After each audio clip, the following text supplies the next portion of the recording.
This week on VA News, we have these stories and more. Acting Secretary Gibson spells out the problems before the Senate confirms Secretary McDonald. There is one or more of these wonderful people in every VA healthcare facility. And DoD and VA experts talk about the combined effort to mend our wounded warriors. Hello, I'm Kaala Lovett with the Employee Education System.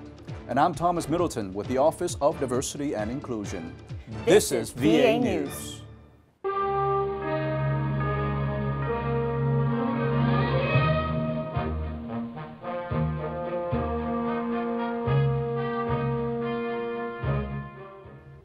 The Senate had not yet confirmed Robert McDonald as we were wrapping up production of this VA News. The Senate Veterans Affairs Committee held the confirmation hearing on July 22nd. McDonald is the former Procter & Gamble CEO and president. He said he would make every effort to right the VA ship as quickly as possible. If confirmed, on day one, I will lay out my leadership vision directly to all VA employees.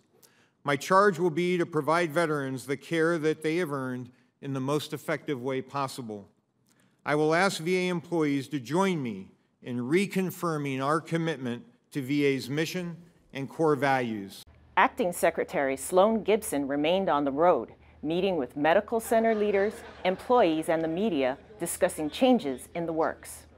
On July 22nd, the day of the confirmation hearing, the acting secretary was in St. Louis to address the Veterans of Foreign Wars Summer Convention, meet with the media and employees at St. Louis VA Medical Center. Acting Secretary Gibson gave a full accounting of the steps being taken to improve hospital waiting times and other problems.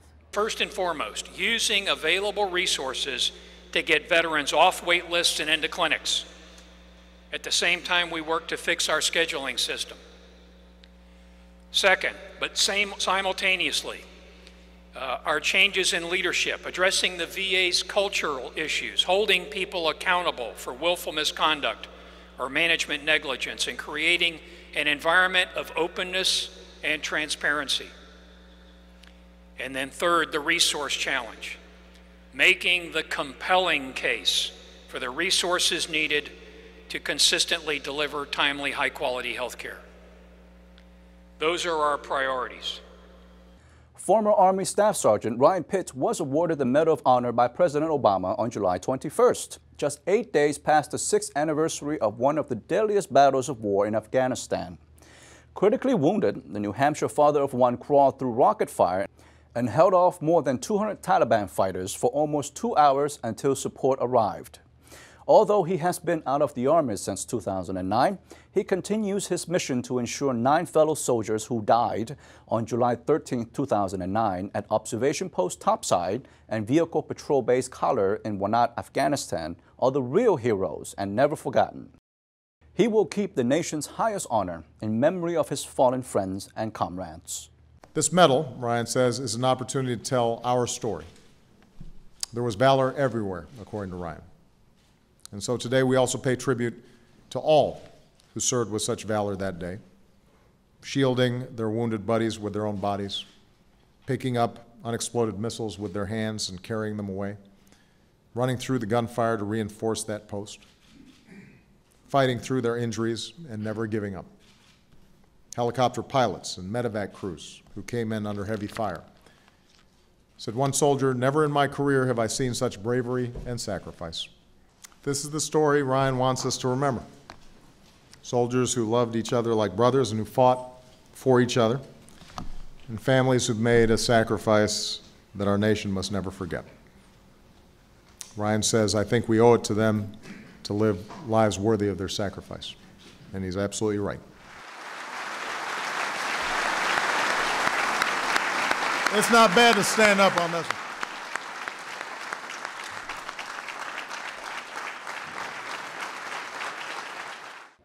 Leading experts from the Departments of Defense and Veteran Affairs recently shared discoveries and best practices in caring for service members who have lost limbs. At the National VHA Conference Center in Crystal City, Virginia, they also showed off the newest in prosthetics and discussed future upgrades in technology.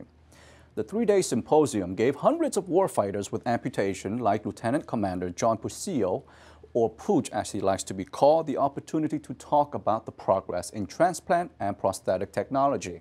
The symposium is about connecting the dots between the technology and patient care. As technology advances, people sometimes don't understand that patient care has to follow or change to accommodate for the technology. There's always a new way of doing things, a better way of doing things, and what really has to happen first is the providers have to get on board with the technology, understand it completely, so they can tell their patients how to appropriately use it. If that does not occur, then what you have is a lot of expensive equipment that nobody knows how to use. And that is not what the goal. So the goal is to get the dots connected and the technology advancing at the rate of patient care. More than 1,600 warfighters have lost limbs as a result of the wars in Iraq and Afghanistan. There are more than 100,000 dedicated and very generous people who provide the priceless gift of their time, helping to deliver care and goodness to our nation's veterans. Staff at almost any VA facility can point out a volunteer who stands out, someone that everyone knows and who brings many smiles to many faces every day. How are you?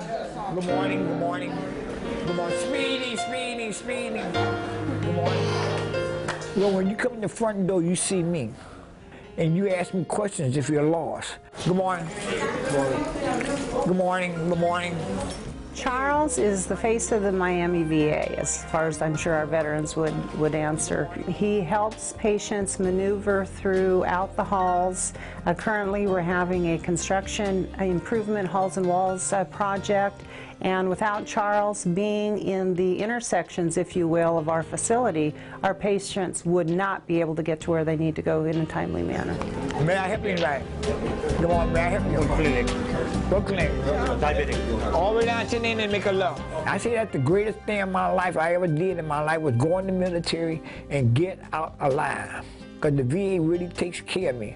Well, as a veteran myself, I recall the first time I walked into a VA facility and I was scared. I didn't know what to expect. When they come to that front door, they're worried, they're depressed, they're angry, until they talk to me.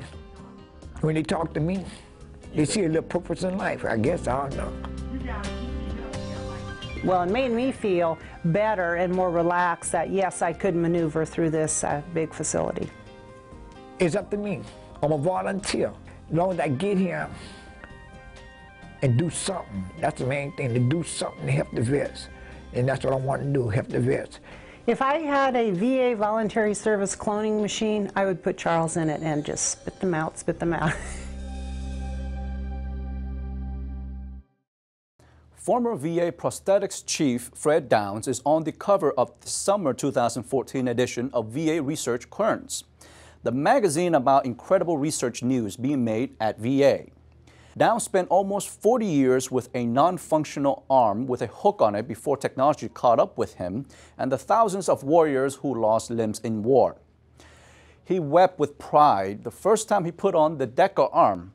The Currents cover story is on the FDA approval of the DECA arm. Ironically, the approval comes as prosthesis technology is surpassing the DECA and other superb products. Also in this summer edition of Currents, there are other fascinating articles like the one on VA's PTSD Coach, a smartphone app that pleases 9 out of 10 users. How VA has reduced the risk of cavities in veterans by improving its delivery of preventive fluoride. On the rise in the rare but real cases of breast cancer in males. A look ahead at the future of rehabilitation research from experts who share perspectives of what has been and what is to come. There's an article on studying the impact of computers in the exam room, another on a cardiologist who believes he's developed a better way to implant a coronary stent, giving amputees more options for footwear, even high heels on a new prosthetic foot. A brief look at VA's new Chief Research and Development Officer, Dr. Tim O'Leary, and tracking eye movements to maybe help diagnose otherwise invisible traumatic brain injury. There's more, and you can read and even view a video or two at links in the summer 2014 Research Currents. Just read or download the PDF file at the address on the screen for some very intriguing information on work going on at the Department of Veterans Affairs.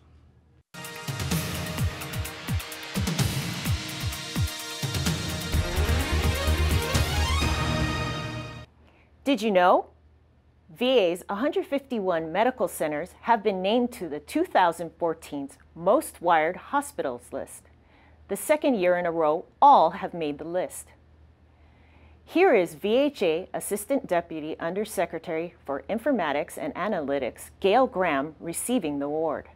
That's former VA Undersecretary for Health, Dr. Jonathan Perlin, on her left. Dr. Perlin is the president of the Hospital Corporation of America and president-elect of the American Hospital Corporation. According to the Most Wired List report in Current Hospitals and Health Networks magazine, while 375 healthcare facilities were named as core Most Wired winners, VA was among the 20 to exceed core IT development, integrating IT and patient-centered care, designating it as the Most Wired Advanced recipient. Hospitals and Health Networks develops and releases the list in partnership with McKesson, the College of Healthcare Information Management Executives, and the American Hospital Association. It is the result of a national survey aimed at ranking hospitals that are leveraging health information technology in new and innovative ways. That's all we have for this show. Thanks for watching. I'm Thomas Middleton. And I'm Kaala Lovett. Wishing you all the best in all of your endeavors. Have a great day and a super week.